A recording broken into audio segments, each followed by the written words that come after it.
En el principio el Espíritu de Dios que se movía sobre las aguas. En el principio el Espíritu de Dios se movía sobre las aguas.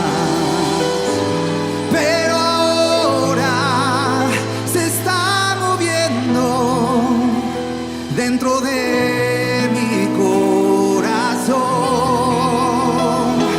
Pero ahora se está moviendo dentro de mi corazón.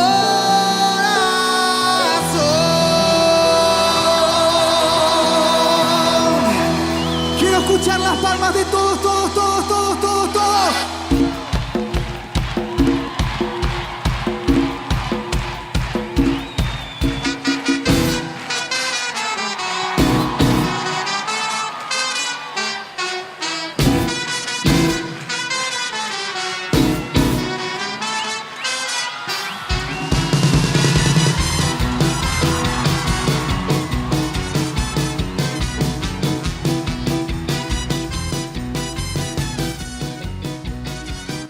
Hola, buenas. Gracias a todos por estar pendiente de un episodio más de nuestro podcast Nazareno. Hoy en día, quiero desear que Jesús sea el centro en cada uno de sus hogares, en cada uno de sus corazones. Y pues hoy vamos a escuchar un testimonio, vamos a saber cómo conoció a Jesús. Y tenemos a alguien siempre de la Iglesia Nazareno. Tenemos aquí en nuestro set el día de hoy a nuestro superintendente Diego López. Así que no le cambien, quédense. Mi corazón, en el principio el Espíritu de Dios se movía sobre las aguas. En el principio el Espíritu de Dios. Pastor Diego, cuéntenos, es un gusto, de verdad, un verdadero gusto tenerlo aquí, que haya aceptado nuestra invitación y que por fin se haya dado el momento de hacer el podcast con usted. ¿Cómo se encuentra, Pastor? Muy bien, muchas gracias.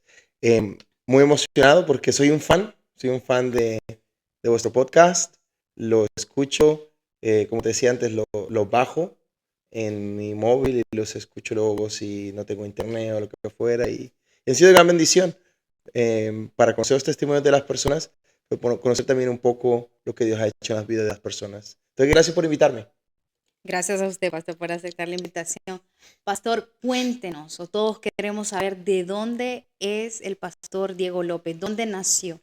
Bueno, yo nací en Colombia y me mudé aquí a España cuando tenía 10 años. Viví en Barcelona y no me adapté muy bien. Era una época, estamos hablando del año 90 y pico, principio de los 90. No había mucha inmigración aquí en España. De hecho, yo era el único inmigrante en mi colegio. Entonces sentía bastante, pues un poco de rechazo, racismo. Y no me adapté tampoco bien a una vida totalmente distinta de venir de Colombia a venir a vivir en Barcelona, en Sitges vivíamos. Pero fue un tiempo lindo, hice grandes amistades. Pero no me adapté y entonces regresé de nuevo a Colombia y ya viví en la parte norte de Colombia, una ciudad que se llama Barranquilla. Y ahí pues me siento muy identificado porque viví los años más importantes de mi vida, ¿no? Mi adolescencia, hasta que tuve 19 años o así, y conocí al Señor allí y regresé a España con propósito. Regresé a Barcelona y la iglesia de Nazareno había estado cerrada por muchos años y ese era el año que se estaba empezando a abrir. Vinieron los pastores y nos acoplamos al ministerio que estaba sucediendo ahí en Barcelona. Pastor, ¿y cómo es que usted conoce de Jesús? ¿Pasó algo? ¿Alguien lo invitó a la iglesia? ¿Cómo fue esa primera vez que usted llegó a la iglesia Nazareno? Pues una historia muy sencilla, la verdad.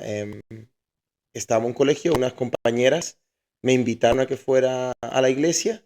Me pareció un poco raro, pero fui por curiosidad. Y ahí cuando fui a la iglesia vi a un amigo mío que estaba ahí y él tenía una vida tenía una vida un poco desordenada, casi que de crimen. Y lo vi ahí en la primera fila, estaba muy vestido así, aplaudiendo. Y yo me extrañé y dije, ¿qué hace él aquí? ¿Será que se está burlándose de esta persona? Porque no es el carácter de esta persona, ¿no? Y luego lo conocí y me dio curiosidad. Ese día fue a su casa y me habló acerca de su testimonio, me habló acerca de su vida, cómo Dios había cambiado su vida. Él tocaba en el ministerio de alabanza y me gustó. Por un tiempo estuve yendo y no yendo, ¿no? Y una cosa que me llamó mucho la atención es que un día no fui, cuando eso todavía no había móvil, estamos hablando del año 2000, bueno, se habían, pero no estaba al alcance de todas las personas. Y un día me llamaron de la iglesia diciendo que me echaban de menos, que hacía tiempo no me veía, me echaban de menos. Entonces mi abuela me dijo, Diego, han llamado, porque no estaban así como por la labor, dicen, han llamado de la iglesia, han dicho que se te ha metido el demonio y que ya no estás yendo a la iglesia. Entonces me fui otra vez y empecé a visitar la iglesia y así iba y venía, pero me afiancé cuando uno de mis amigos vino conmigo a la iglesia un día y su vida fue transformada y cambiada en ese día, en ese momento.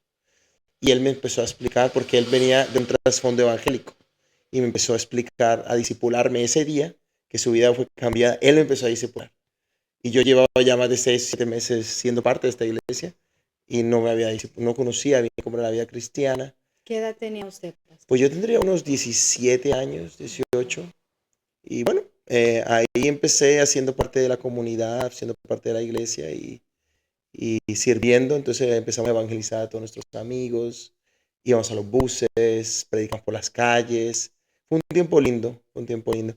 Recuerdo un reto que un pastor una vez dio. Y ese reto fue, a mí solo me han dado retos así. Y ese reto fue, si tú quieres tener un ministerio poderoso, empieza limpiando los baños de la iglesia. Yo pensé, bueno, uno y uno son dos. Voy a limpiar los baños de la iglesia y luego pues a lo mejor el Señor podemos tener un ministerio porque admiraba a muchísima gente, ¿no?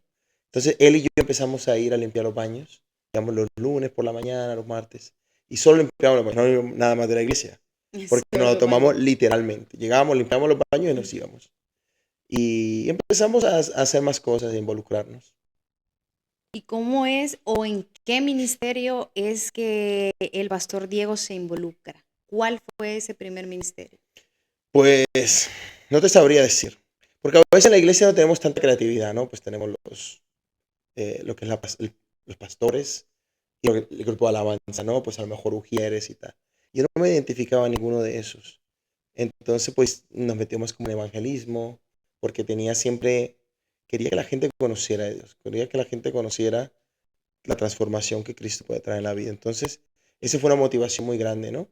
Y también era un reto de que poder invitar a más personas, siempre traer a alguien nuevo y compartir con ellos esta nueva vida que estábamos teniendo. Entonces, no un ministerio así específico, cuando eso no se hacían podcasts ni nada de ese tipo de cosas. Estábamos así en la tecnología. Claro, la tecnología, la iglesia no estaba tan abierta a hacer más cosas, pero no fue un ministerio per se. Yo creo que mi presencia y luego en lo que fuera posible, pues me involucraba, pero no era líder de nada. También una iglesia, pues que el liderazgo, pues se le daba a la gente con bastante madurez y tal vez no pensaba que tuviéramos la madurez o la educación teológica para poder hacerlo. Pastor, escuché por ahí escuché un día que usted a su temprana edad fue líder de jóvenes. ¿Cuándo pasó eso? Bueno, eso ya fue cuando vine aquí a Barcelona, ¿no? Ujú. Y creo que, pues por una necesidad, no había mucho liderazgo y pues nos acoplamos al equipo de liderazgo que había. Pero después cuando fui a Inglaterra, allí sí que fui líder. Aquí colaboraba con los líderes, Ujú. pero cuando fui a Inglaterra, allí sí que fui líder de jóvenes, no solo de la iglesia, sino que teníamos un ministerio en la comunidad y trabajamos con jóvenes del barrio. Jóvenes, nuestra iglesia allí está en un barrio que es bastante pobre y conflictivo y hay problemas sociales que hacen pues que los jóvenes se metan en problemas y yo trabajaba con esos jóvenes y trabajé más de 12 o 13 años con ellos y era lindo porque trabajaba con los jóvenes del barrio, pero también cuando llegué allí la pastora de la iglesia, ella hacía un voluntariado en una escuela que estaba justo detrás de la iglesia, que la mayoría de los niños eran de origen de Pakistán. O sea que en Inglaterra hay tres tipos de colegios. Están los colegios católicos, los colegios anglicanos y los colegios seculares o academias. Entonces los musulmanes tienden a llevar en su gran mayoría a los hijos a colegios seculares, porque no quieren que aprendan pues la El catolicismo, catolicismo. cristianismo, lo que Ujú. fuera, ¿no? Y entonces este colegio en su gran mayoría eran niños musulmanes, pero el colegio era secular, así que ni enseñaban del Islam ni enseñaban el cristianismo. Entonces en ese sentido yo empecé a ir ahí y ser una influencia para los niños. Entonces al final ella se fue y me dejó, daba, era gratis, ¿no? Nosotros dábamos el voluntariado gratis y el colegio le gustaba porque era una ayuda, un par de manos más que yo venía a ayudar. Empecé dando clases de fútbol, luego el director le gustó mucho como yo trabajaba y me dijo, bueno, quédate porque no trabajas con nosotros. Y empecé a ser mentor de niños con dificultades académicas y de comportamiento. Y luego empecé a hacer como unos clubs. Ya empecé a hacer más cosas en el ministerio de mi iglesia y con nosotros. Entonces empecé en unos clubs después del colegio, pero me limitaba mucho. Entonces le dije al director, mira, ya me quiero ir. Me dice, no, no, no, quédate, haz otra cosa. Entonces, en la hora de almuerzo, me dijo, ¿por qué no haces algo más temprano, a la hora del almuerzo, por ejemplo? Entonces, a la hora del almuerzo hice un club de ajedrez con niños. Entonces, hacía un club de ajedrez. Y sí fue lindo. Lo hice eso por muchos años. Y lo lindo de eso que quería decir es que trabajaba con jóvenes, pero trabajaba con niños, pero con el tiempo esos niños se volvieron jóvenes. Y esos jóvenes se volvieron adultos. Y esos adultos, ahora te digo que de esos con los que empecé a trabajar, ahora ya tienen 40 años o 35 años, ¿sabes? Tienen Ujú. niños. Entonces, me conocía mucho en esa comunidad. Después de darle tanto en esa comunidad al mismo momento, no solo en la iglesia, sino en el colegio del barrio y en el proyecto juvenil que también había. Entonces, era una conexión muy buena, ¿no? Pensaba que nunca iba a dejar de trabajar ahí y que iba a durar ahí, pues, hasta que me rejubilara, ¿no? Como pastor y haciendo. Me encantaba hacer todas esas cosas. Pastor Diego, y usted, bueno, como lo mencioné anteriormente, pues usted es el superintendente acá en la Iglesia Nazarena de Madrid. ¿Cómo llega o qué es lo que pasó? ¿Cuál fue el tramo para poder llegar a ser superintendente? ¿Y qué es lo que hace como superintendente? Me gustaría decir que es parte de mi carrera, pero no. En la iglesia del Nazareno, entre más liderazgo tienes, la idea es que tienes que servir más, ¿no? No quiere decir que ganes más tampoco, sino quiere decir que estás sirviendo más, pero de una manera distinta. Em, yo vine a ser superintendente pues porque no había nadie más. En realidad, el superintendente que teníamos se jubilaba. Para ser superintendente tienes que estar ordenado y en el distrito pues no habían muchas personas ordenadas o personas que quisieran también tomar esta responsabilidad. Entonces los líderes que ven en el momento me dijeron, mira, puedes ser, puedes ayudar al distrito. Y yo siempre he querido servir, ¿no? Y creo que soy líder. Y cuando eres líder, pues entras en lo que te piden. Y bueno, me hizo ilusión, un distrito donde yo había sido parte, poder, creo que tengo visión para esta parte del mundo. Creo que Dios me trajo aquí con un propósito y me trajo ya dos veces, es la tercera vez que me trae a España con propósito y, y dije que sí, ¿no? Sí. Entonces, pero mi rol de superintendente también hace parte, tengo un rol un poco más allá de ser superintendente, que es como se llama coordinador de área. Entonces yo coordino el trabajo de España, Francia, Portugal y tal, y ahora que estamos en Grecia con los misioneros. Entonces, claro, si no hay una vacante, pues la persona que está por el cargo más arriba retoma, ¿no? Entonces yo de todas maneras tenía que haber retomado porque no teníamos. Ahora me encanta ser superintendente en España, es una de las cosas que más me gusta porque puedo trabajar con los pastores. A veces los pastores sufren de la falta de motivación, falta de recursos, falta de que a lo mejor guía, y creo que tenemos un equipo pastoral en nuestro distrito tremendo y para mí pues un privilegio poder eh, sentarme al lado de un pastor o una llamada, preguntarle cómo están, cómo te podemos ayudar, qué planes tienes, cómo podemos llegar que esos planes vayan de A a la B, a la C, qué planificación tenemos, cómo están los estudios, cómo está tu vida espiritual. Es lindo, ¿no? Y como yo estoy Ujú. acostumbrado a trabajar con jóvenes, pues en realidad lo que estoy haciendo es lo mismo, ¿no? La diferencia es que yo trabajaba con jóvenes que estaban muy desmotivados, que los tenías que motivar, tenías que ayudarles a buscar la manera de qué quieren hacer con su vida. La verdad es que todos nuestros líderes saben lo que quieren y para dónde van. Y tal vez lo que le hacía falta es un poquito de motivación o de dirección Sí. o ser parte de una visión, una misión de donde queremos ir. Entonces aquí vamos, estamos adelante. Me gustaría decirte que siempre es fácil, pero no es difícil. Es difícil cuando, por ejemplo, los pastores están enfermos, cuando están pasando dificultades y te sientes que no puedes ayudarles, em, no tienen los recursos en las maneras. Entonces, pero también es muy bueno porque tú tomas una decisión y luego ves los resultados, ¿no? Dices, ah, mira, hemos alquilado ese local o hemos podido comprar este o hemos cambiado algo de nuestra práctica y ahora vemos los resultados, ¿no? O lo vemos de una manera negativa y entonces podemos recular, ir hacia adelante. Entonces eso me motiva bastante. Y como tengo estos otros roles, me da también un poquito más de autoridad de poder hablar con nuestros superintendentes y decirle, mira, pues en España estamos haciendo esto, o estamos intentando esto, o les puedo preguntar a ustedes cómo hacen allí esto o lo otro, ¿no? Entonces me gusta en ese sentido. Pastor, ¿usted formó parte como, o sea, parte del trabajo que hay en misiones o parte así como ser misionero?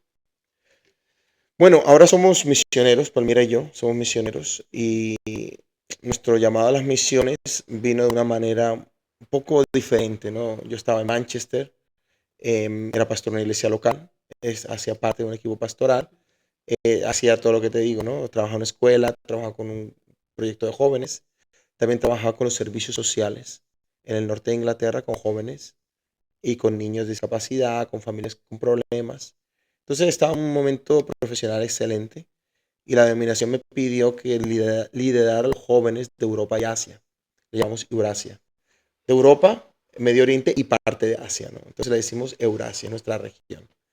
Y pues en el 2015 entré a ese ministerio y fue tremendo, ¿no? Un momento está en Manchester y luego pues tiene la oportunidad de ir pues a India, Sri Lanka, a Alemania, a Armenia, Líbano, ¿sabes? Conocer Y diferentes conocer muchas culturas, culturas y sí. trabajar con jóvenes Ujú. en esas culturas y fue hermoso. Lo hice por 9 años y ya ahí pues me empezó a llamar el dar más tiempo hacia ese tipo, porque yo ese rol era part-time, entonces ese rol y hacia la iglesia local. Y sentía que la iglesia local estaba sufriendo un poco porque mi emoción, mi pasión estaba ahí y la iglesia local pues estaba sufriendo un poco. Ellos sabían que ellos me estaban apoyando para que yo hiciera ese ministerio, pero creo que no fue justo, entonces en el 2017 renuncié a mi llamado de iglesia local, a mi pastorado, y, y directamente empecé a hacer tiempo completo, estar en las misiones. Em, Luego, pues el COVID nos pilló aquí y ya nos quedamos en Sí. España también. Pastor, y la pregunta que todos, creo que también, no, no todos, pero creo que la están esperando. Y también esperamos que Palmira pueda ver este episodio. ¿A los cuántos años? O primero, ¿dónde conoce el pastor Diego a su esposa, Palmira? Bueno, ella es de aquí española. Ella Ujú. nació en Almería, pero creció en Santander. Luego vivió en Madrid, creo que 7 años. Hizo la universidad aquí. Y luego se fue a Manchester a hacer un máster en administración y aprender inglés, ¿no? También hacer las dos cosas. Y ella estaba viviendo pues en un barrio en una calle muy cerca de la iglesia y un compañero de piso de la casa de al lado empezó a venir a la iglesia y nos hicimos amigos porque era colombiano también y fuimos parte del grupo, del mismo grupo y casi todos empezaron a venir a la iglesia. Entre ellos, no Qué bueno. sé, Julio que viene aquí, ¿no? Era parte de ese grupo y empezaron a venir y hicimos amigos, ¿no? Y ahí pues una cosa surgió a la otra y ya Y casados. esta semana que pasó, hace 2 semanas cumplimos 15 años de casados. Bastante. Ya, bastante. Pastor, ¿y cuándo es que deciden, ok, vamos a tener un fruto de nuestro amor y miramos allá a Dieguito? Pues nosotros Con- hicimos desde el principio. eh, Cuando me casé yo tenía creo que 27 años. Palmira es un poco más mayor que yo. Ella tenía creo que 32. Entonces ya empezamos a pensar, mira, vamos a hacer una familia, pero no nos surgía nada, ¿no? Entonces ya entramos en un proceso de querer tener niños, tratamiento de fertilidad, muchas cosas, pérdidas, ¿no? Tuvimos un par de pérdidas y una fue bastante gorda. Ya tenía el niño 20 semanas, que fue bastante traumática. Y luego pues nos dimos cuenta y espero que esto no sea malinterpretado, que no nos gustan los niños tanto. Nosotros queríamos tener niños porque era la norma, ¿no? Y Sí. porque también pensamos, uy, cuando estemos mayores, ¿quién nos va? No que nos cuiden, ¿no? Pero que al menos, ¿quién va a Sí. escoger Ujú. nuestra residencia, por Sí. ejemplo? Una persona que esté pendiente de ti. Que te llamen Que, el día sí, del padre, el día de la algo madre, así, sí. ¿no? Ajá. Eso es lo que pensábamos, pero decíamos, Ujú. bueno, eso no es una buena motivación para tener niños. Y tampoco nos veíamos con niños, ¿no? Hay gente, por ejemplo, Adriana, ella ve un niño y le ama a los niños, ¿no? Sí, le encantan los niños. Y mucha gente que ahora que lo tenemos, yo veo un niño y naturalmente no me voy a querer cogerlo o achucharlo, nada de eso, ¿no? Al contrario, nosotros llegamos a un restaurante y una familia con niños nos intentábamos sentar más lejos para no... Nos sentamos en la otra punta. Para evitar los... Entonces, teníamos una vida, nos dimos cuenta que teníamos una vida completa. No teníamos niños, pero podíamos, estamos sirviendo los dos, teníamos flexibilidad. Pastor, pero cuando usted, bueno, usted ahora dice que se da cuenta, pues, que no es que le gustaban tanto los niños, pero en el momento que tuvieron sus pérdidas, ¿eso de alguna forma influyó en la relación o en el servicio hacia Dios en ese momento en la No, iglesia? al contrario, cuando fue la más gorda, eh, nos sentimos muy arropados por la iglesia y nos sentimos muy arropados por nuestra fe. Y entonces eso fue lo que nos ayudó, porque hay gente que no se recupera bien Sí, y que pasa pues muchas dificultades y eso cada uno lo lleva, como hemos hablado este fin de semana, ¿no? Del duelo. sí. El duelo cada uno es personal y lo lleva de una manera. Pero a nosotros creo que nos recuperamos de una manera muy fuerte y porque nos aferramos mucho a nuestra fe y nos aferramos a nuestra familia de la iglesia, a nuestra familia nazarena, a nuestra familia en Manchester tenemos una iglesia que es bastante familiar, casi que mucha gente son como nuestros padres, nuestros abuelos allí. Entonces decíamos, bueno, a ver, no vamos a tener niños, pero vamos a tener nuestra iglesia. Y la iglesia siempre va a estar ahí para nosotros. Entonces eso nos dio fuerza, nos dio fortaleza y vivimos la vida muy bien. Y mira, ayer hablaba con uno de mis mentores porque fue por culpa de su esposa que nosotros tenemos a Diego. Porque ella empezó a orar por nosotros y nos decía, Diego, voy a orar para que ustedes tengan niños. Pero en ese punto nosotros ya estábamos contentos. Y Estaban había gente de la llenos. iglesia pues que nos veía que no teníamos niños y le daba un poquito de pena. "Ah, los pobres no tienen niños." Es que a veces Pero yo creo que como por lo de las pérdidas, pues uno piensa, han de estar deseando sí. aún todavía querer tener un bebé. Y entonces nos decía, ay, pobrecito, no tiene niños. Pero ellos no sabían que nosotros secretamente, los que nos parecían pobrecitos eran ellos. Porque decía, se tienen que levantar temprano, a la medianoche, ir al médico, planificar la vida con los niños. Decía, madre mía. Y el Entonces ya nos primero, metimos en bueno. esa rutina y esta señora empezó a orar. Y nosotros decíamos, Rosy, no ores porque nos va a fastidiar las mañanas, las noches. Y decía, no, es que... Y pasaron un par de años y ella seguía orando. Y decía, yo no sé qué es lo que pasa. Siempre que he orado para que la gente tenga niños, ha funcionado menos con ustedes. Decía, bueno, no es la voluntad del Señor. Decía, no te preocupes que tal vez no es la voluntad del Señor. Y la aceptamos, decía. Sí, la aceptamos también. Pero no llores más porque ya estamos. Y resulta que ella siguió orando. Y tuvimos a Diego. Y claro, fue un susto tremendo. Que Palmira tenía 43 años cuando eso. Y, o más, creo, pues 44 puede ser. Cuando nació puede ser que tenía 44. Y claro, un miedo, ¿no?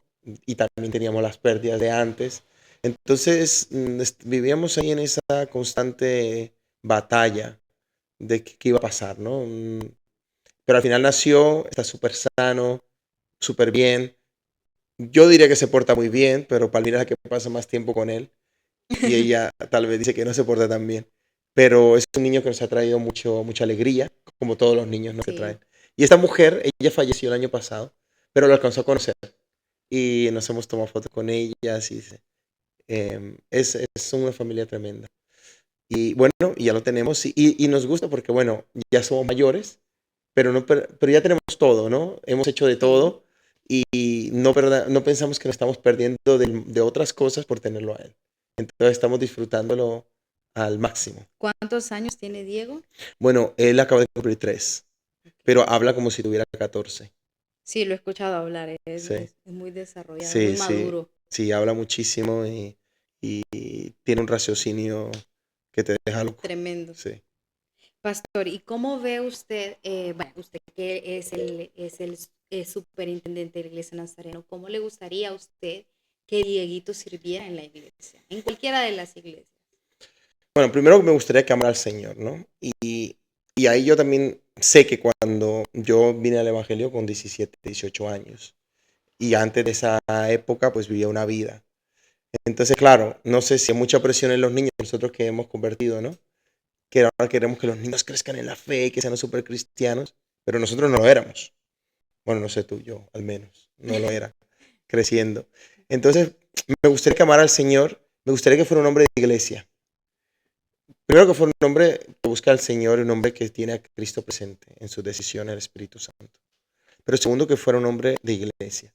Porque esta tendencia de que yo veo un vídeo o estoy en mi casa, pero no me tengo que congregar, se pierde muchísimo, ¿no? Se pierde la familia, la iglesia, la oración, el estar los unos con los otros.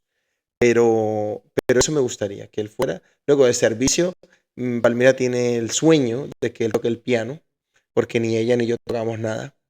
Nos gustaría que estuviera en la alabanza y que fuera un buen músico. Pero bueno, nada me gustaría más que fuera pastor. Eso sería un sueño para mí, que él pudiera ser pastor. Pero bueno, ya sabes que luego los niños hacen Lo lo, que ellos lo que pues ellos... sienten y Sí. tal vez el llamado que Dios pues, Y, ponga en su y corazón. sí. Cuando veo muchos amigos míos pastores, que sus padres eran pastores y sus abuelos eran pastores incluso, digo, qué privilegio, ¿no? Ese lineaje de decisiones diferentes, porque es la diferencia. También no quiere decir que los pastores no se equivocan, pero regularmente las decisiones son distintas. ¿Cómo hace? Porque, pastor, usted viaja por como su desempeño como superintendente, usted tiene que viajar a las diferentes iglesias, ¿verdad? Sí. Porque tiene, ¿cuántas iglesias son más o menos, o regiones, Bueno, o son 4 distritos ajá, con los que trabajo, directa o indirectamente. Y en nuestro distrito tenemos 6 iglesias y 3 plantaciones. No las visito todas. El año pasado las visité todas. Bueno, casi todas. Em, pero también tengo labores administrativas por los otros distritos. Pues, por ejemplo, en uno puede ir a una conferencia teológica, en otro tenemos un equipo de visión que viene, un trabajo de testimonio, cosas así, ¿no? Que pueden venir. Entonces, por lo regular viajo bastante. Esta semana estoy aquí con el equipo que sí, ha venido de Ohio, luego vuelvo a casa y 3 días estoy en casa y la semana que viene vamos a ir con un equipo de Película de Jesús para mostrarles nuestro contexto, ¿no? Vamos a estar en Madrid, vamos a estar en Zaragoza, en Barcelona, en París, en Corigliano, en el sur de Italia, y luego en Roma. Entonces ya me planto a final de mes, ¿no? Son casi 9 días con ellos. Y luego ya pues 2 semanas con la familia. Entonces es un ritmo bastante intermitente y que muchas veces no duermo en mi cama, ¿no? Pero cuando estoy en casa intento estar presente, llevar a Diego al colegio, recogerlo, sí, justo eso. comer, cenar, pero sí que estoy fuera bastante. Justo eso le iba a preguntar, pastor, es que cómo hace para poder cumplir con todas las tareas, todo el desempeño dentro de la iglesia y cómo dedicar tiempo a la familia. ¿O alguna vez usted se ha preguntado, no sé, si el tiempo está siendo bien equilibrado o no? Sí, hay ritmos.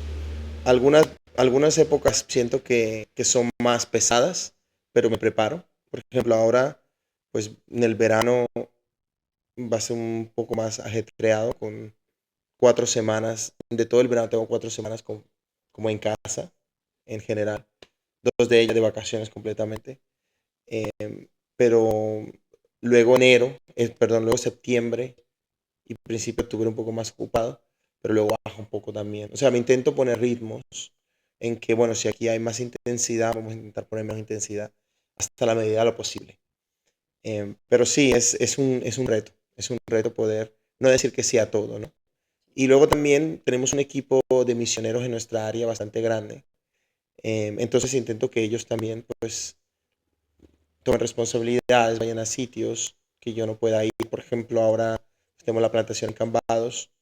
Estuve sí visitando un día hace poco, pero Pastor Geraldo, el que se está encargando allí, ¿no? Tenemos Bilbao, pero también el Pastor Giovanni pues, nos está colaborando con Bilbao. Y así, entonces intento delegar lo que más pueda, pero hay cosas que no puedo delegar tanto. Sí. Pastor, ¿hay algo que usted dijese, bueno, el día de hoy diría, yo si volviera a ese tiempo cambiaría esto? ¿Hay algo en específico? Depende de qué tiempo. Cualquier tiempo, el que ya estaba, el que no estaba con Jesús y el que ya estaba con Jesús. Si volviera al 2008, compraría Bitcoin.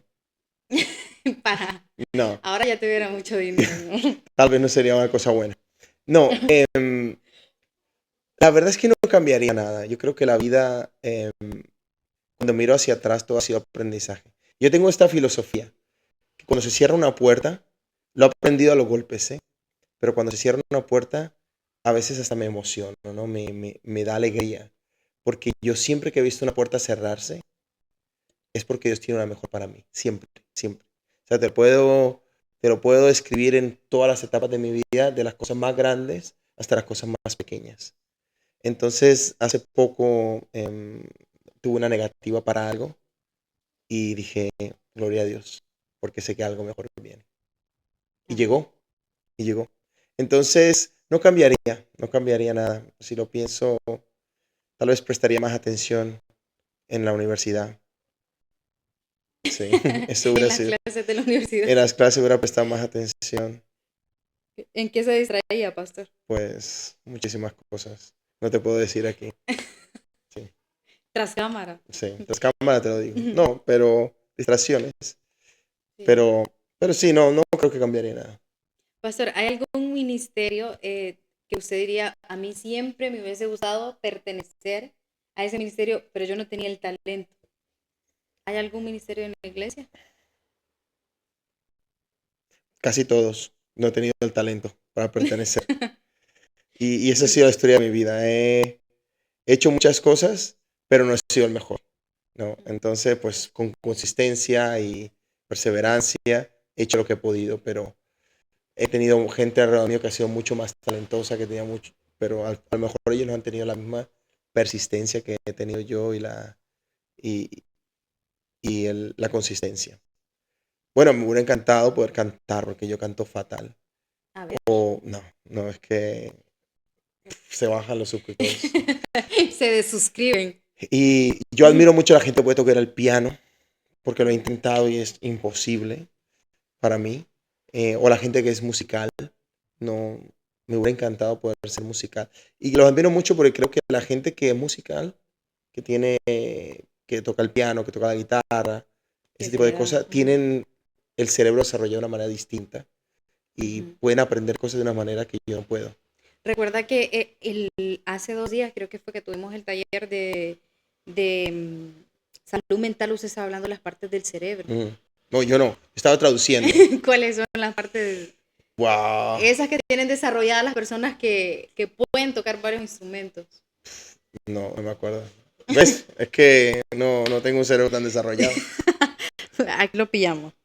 Pastor, si hay alguien que está viendo este video, digamos, una persona que quizás no conoce de Jesús y está viendo toda la trayectoria que usted ha tenido en su vida y dice, pues a mí me parece interesante toda la labor que hacen dentro de la iglesia, pero o no sabe cómo pertenecer o no ha llegado ese momento en que alguien venga y le diga, ven, vamos a la iglesia. ¿Hay algunas palabras para esa persona en este momento? Bueno, wow. No te arrepentirás de ser parte de una comunidad de fe, ¿no? Y lo vemos aquí, ¿no? Em, Toda nuestra gente que hace parte de nuestra comunidad em, tiene capital social. Algún hermano le puede ayudar. Oye, mira que aquí están buscando una persona para esto. O nos ayudamos los unos a los otros muchísimo. Y creo que eso hace parte de la vida cristiana. Que nosotros podamos ayudarnos los unos a los otros, colaborar los unos con los otros, ser esos agentes de ayuda. Lo otro, nuestras decisiones son distintas. Cuando nosotros estamos en Cristo, nosotros tomamos decisiones diferentes. Y ya cuando empiezas a tomar decisiones diferentes, creces de una manera distinta. Entonces, por ahí del punto de vista como más racional, es excelente. Pero luego del punto de vista espiritual, es que nunca vas a estar solo. En ningún momento y en ningún lugar. Y sabes que la vida te va a traer todas las consecuencias que la vida le trae a todo el mundo. La escritura dice que llueve igual en los impíos y en los no impíos. Los cánceres van a venir, las muertes van a venir, las dificultades van a venir, te van a robar. Vas a tener, o sea, de todo lo que le pasa a todo el mundo nos va a pasar a nosotros. Ahora, hay cosas que a lo mejor no nos pasan porque no estamos en ese... Muy raro que un cristiano tenga una sobredosis, ¿no? Porque en teoría Porque no... no estamos en ese Sí, momento, no, en no, esa no, no, etapa. no tenemos ese tipo de cosas. Pero ya nosotros estando en la fe y estando con Dios a nuestro lado, lo que nos mande la vida, lo que nos llegue, ya sabemos cómo tenemos al menos a Dios de nuestra parte para sobrellevarlo y para tratarlo de una manera diferente. Entonces, no te arrepentirás de dejar a Dios en tu vida, de dejarlo que entre en tu vida. No te arrepentirás de ser parte de una comunidad de fe. No te arrepentirás de ser parte de una misión, porque nosotros somos una misión en que estamos en más de 100 países, más de 160 países, que tenemos misioneros en muchos lugares donde estamos haciendo un impacto tremendo en vidas de las personas. Incluso aquí en Madrid, ¿cuántas personas han llegado a nuestra iglesia y por medio de este ministerio sus vidas han sido transformadas, han sido cambiadas? Gente que estaba rota, el Señor las ha reconstruido. Vidas que estaban Destrozadas. desordenadas, han buscado una dirección y una meta. Entonces, no nos podemos arrepentir de lo que Dios hace en nuestras vidas. Así que si alguien está mirando y tiene curiosidad, lo mejor que yo puedo hacer en mi vida es ser parte de esta familia, haberle dejado entrar a Cristo en mi corazón, buscar de Él, em, buscar en la palabra, conocerle más a Él. ¿Cómo somos los cristianos, Pastor Diego? Complicados. ¿Por qué complicado? Somos complicados. En nuestra... Nos hacemos la vida muy difícil, ¿no? Creo que a veces sobrecomplicamos las cosas y hay cosas muy lindas, pero a veces hay como expectativas que ponemos en nosotros, ¿no? No, es que la hermanita no se puso esto, no, que el hermanito vino de aquella manera, no, que el hermanito... O sea, nos complicamos la vida de una manera tremenda. O nos hacemos de prototipos. Sí, sí. entonces, no, es que aquí tenemos un contexto en que la mayoría de gente viene de otro país. Dice, no, es que en mi país el pastor esto, no es que en mi país la iglesia era así, no, que esto. Sí. Entonces, complicamos un poco más cuando decimos, mira, ahí también existe el sentido común de las cosas.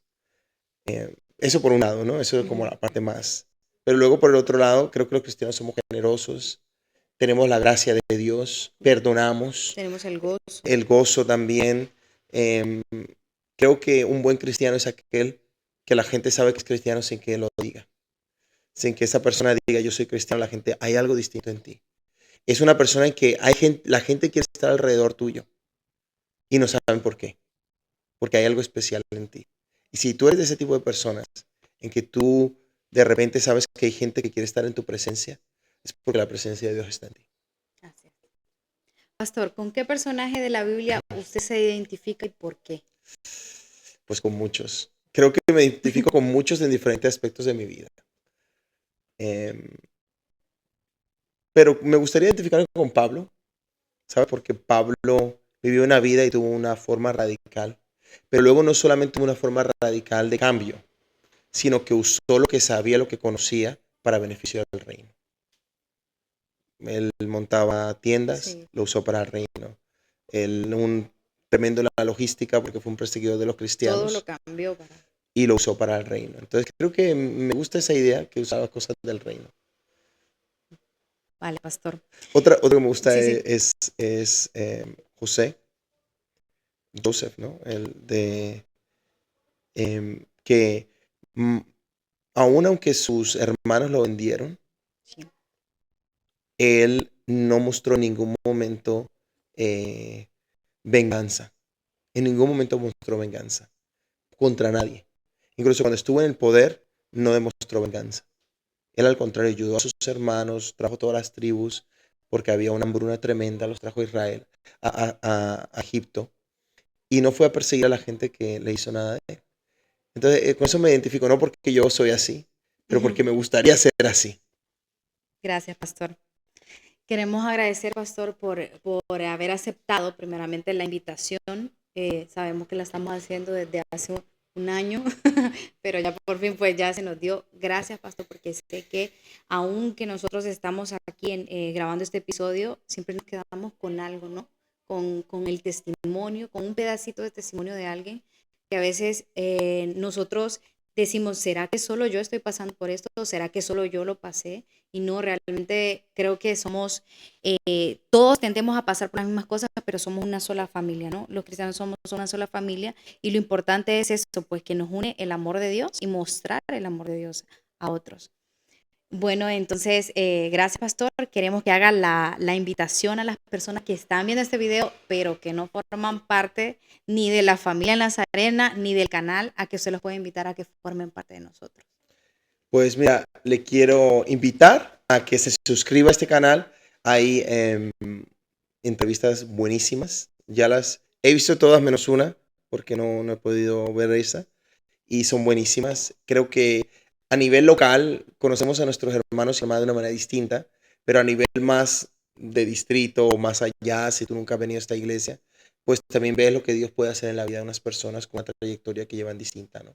Entonces suscríbete y se parte, quién sabe, algún día van a ser entrevistados en este canal.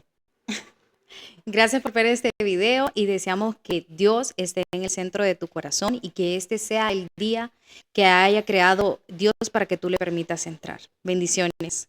Gracias.